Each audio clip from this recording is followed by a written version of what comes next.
Hey guys, thank you for tuning into Digital Goja Showrooms today. I'm still Izzy. And I'm Adam. And we're going to talk about the new Rebel T7i. Fortunately, we don't have it in stock. We have right here the T6i, but we're going to go over some of the differences, go over what features we liked, how the camera felt. We had it for a little bit and we liked it a lot, but obviously you can see that it's not being filmed. We weren't allowed to film it, we weren't allowed to shoot with it, but stay tuned. We're going to show you what we think of the T7i. And if you hit that subscribe button down below, you'll be entered into our 8mm Altura photo giveaway. So I think that's a really good and easy way to get your hands on a phenomenal lens. So hit that like button underneath and stay tuned for our discussion on the T7i.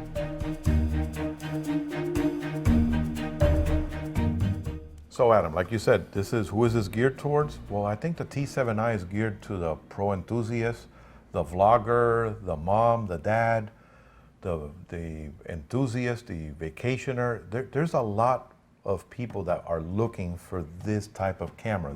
They don't want to spend over $1,000 on a body. So I think that's another reason why the Rebel lineup is so important.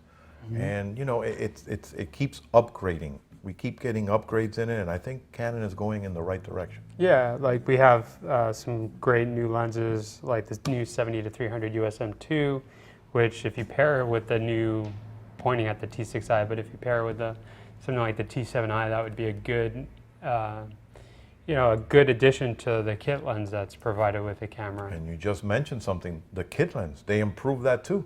They made it smaller, they gave it better image stabilization. Mm-hmm. You're up to 4 stops now. And again, I wish I could show it to you. And it seemed like it was heavier than the previous version, right? It was like heavy. The construction seemed different. It was smaller, but it felt more solid. Yeah. So I think they're going in the right direction. A lot of people tend to shy away from the kit lens, but I think that version, I mean, notice here we have it with the 18-135. That's the T6i has always been a hot seller with that, but there's a lot of people that the 18-55 will do just fine. So with that smaller lens format, again, I think Canon is going in the right direction. The Rebel series, there was a rumor that it was going to go away. It's not going to go away. Yes, a lot of the features that are on the 77D seem to have ended up on the T7i, but it's a smaller footprint, better price point.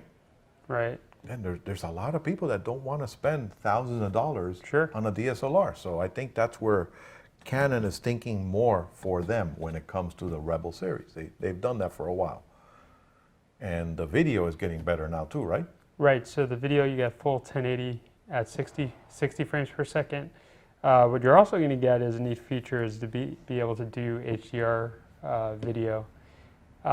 It's not for everybody, but I'd be interested in doing some sample footage, testing out, see how it looks like.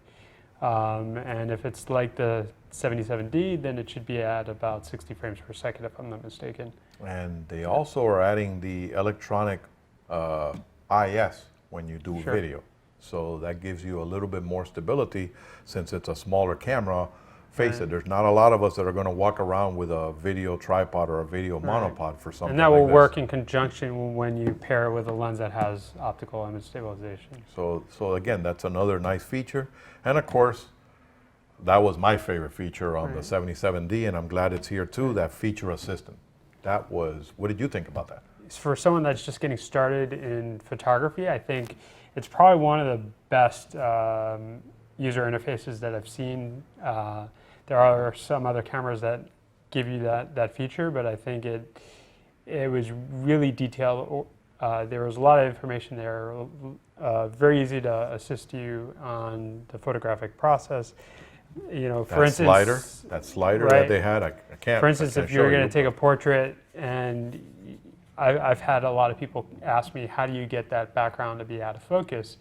So when the camera's paired with, a lens like a 50mm 1.8, you can put it in that mode, and you can use the slider to decide what you want in focus, how much of the area you want in focus, and how you want the background to look. So again, it's making it real easy to get some great photos. Not only have the camera do all that stuff for you.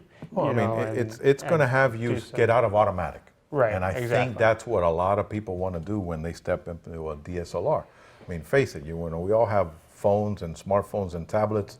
When you get into this genre, you want to do a little bit more, and that's where that feature assistant Sure. comes in handy. It doesn't leave you hanging, so I think Right. they did a great job with that. So honestly, I'm excited. I mean, we have to wait a little bit longer before we can get our hands on a production model, and a selling working product so that we could do overviews. We're going to take it out and about. We're going to shoot videos, stills.